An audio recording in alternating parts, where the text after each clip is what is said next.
Hola, hola, mis amores, y bienvenidos de nuevo a mi canal aquí in Everyday Español.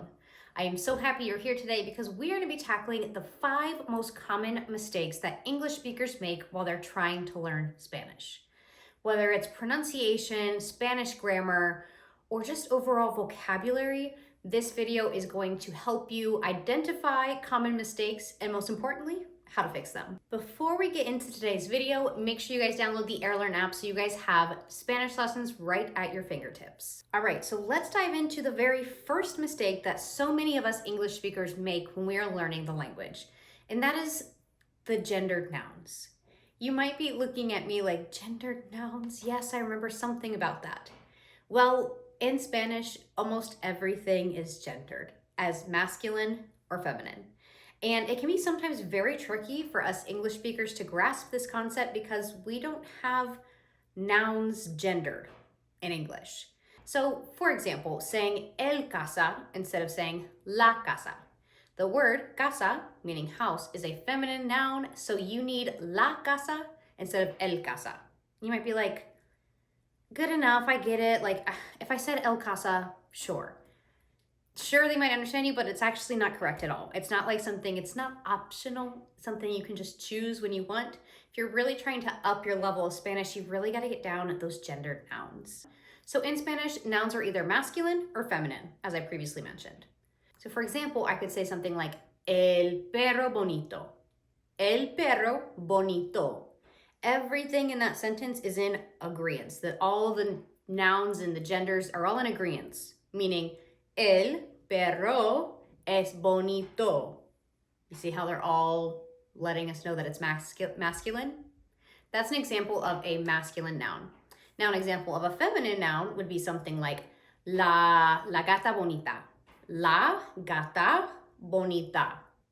That entire sentence is all in agreeance, and you're like, agreeance? La gata bonita. All ends in A's, all has to match because it is referring to that gendered noun being la gata, being feminine. So here's a trick to try to fix or improve your identifying whether nouns are masculine or feminine. Typically, and I'm saying typically in emphasis on the typically, if a noun ends in an O, it's going to be masculine. There are always exceptions, okay?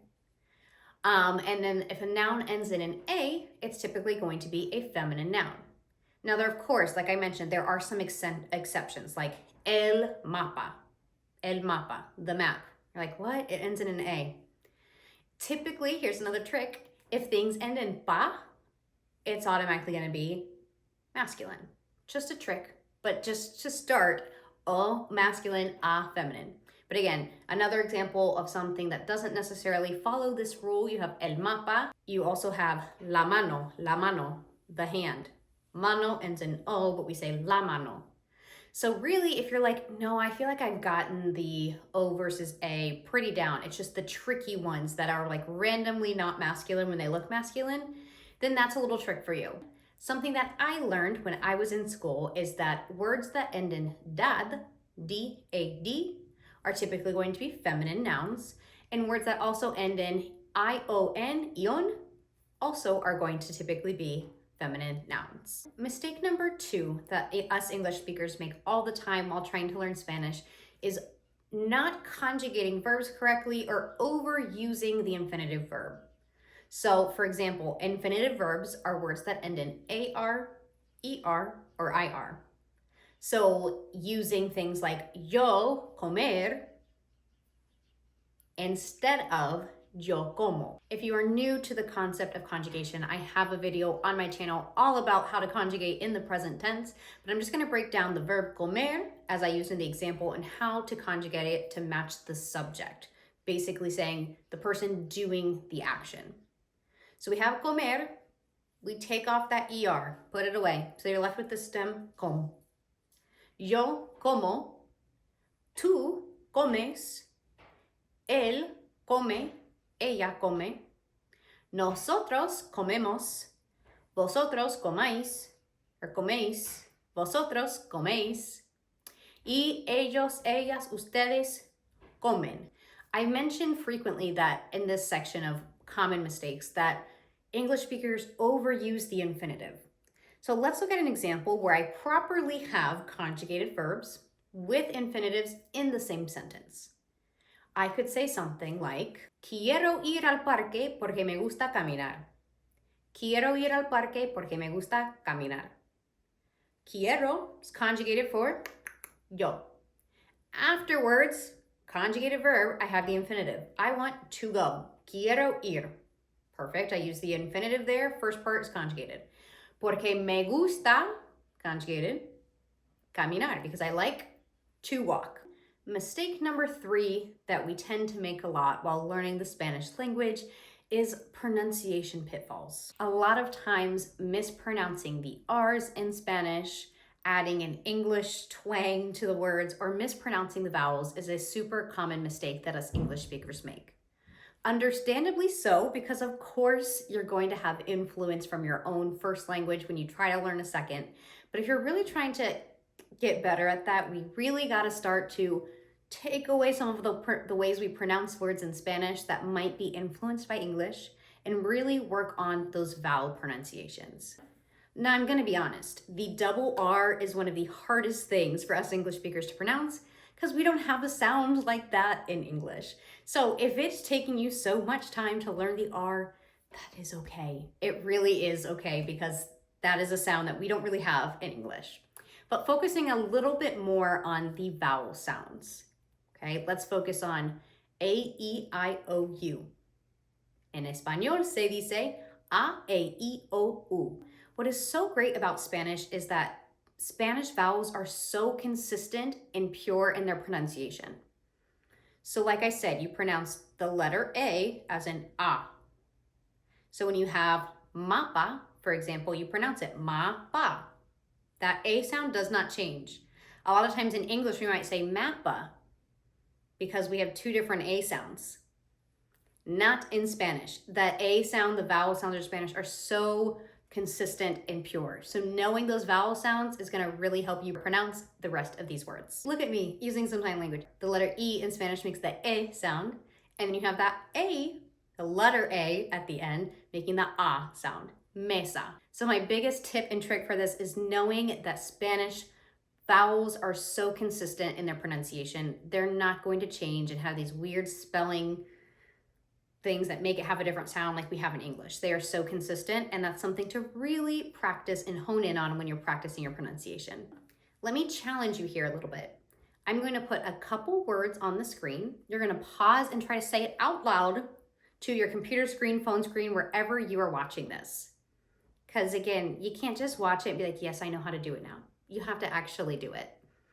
So the first word that I'm going to give you. Okay, here's the first word. How do you say it? You pronounce it perro, perro. All right, our next word.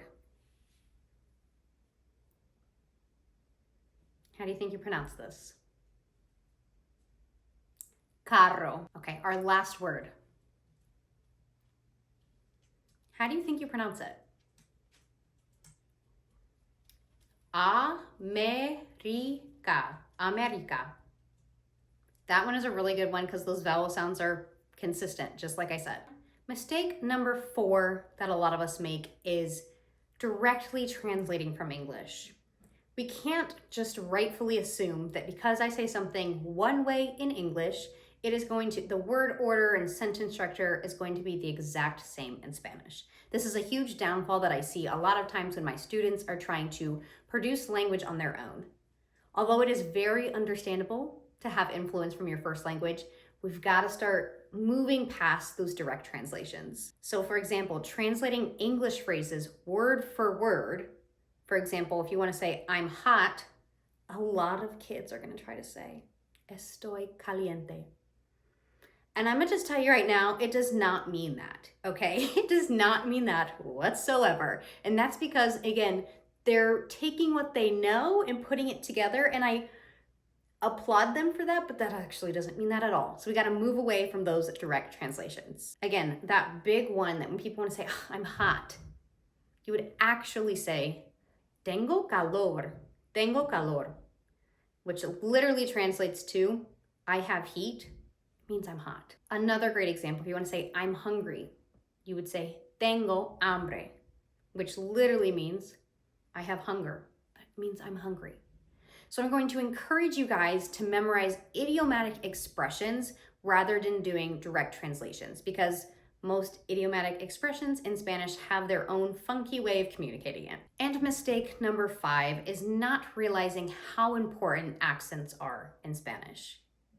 A lot of times I notice that students or people learning the language think that the accent marks are just a nice optional stylistic feature to make the language spicy. It's actually not the case. It can really change the meaning of a word if it has an accent or doesn't have an accent. For example, writing tú without an accent versus tú with an accent, they have different meanings. And you might be like, if this is the first time you're hearing this, yes, it's not a stylistic fun feature they do for fun.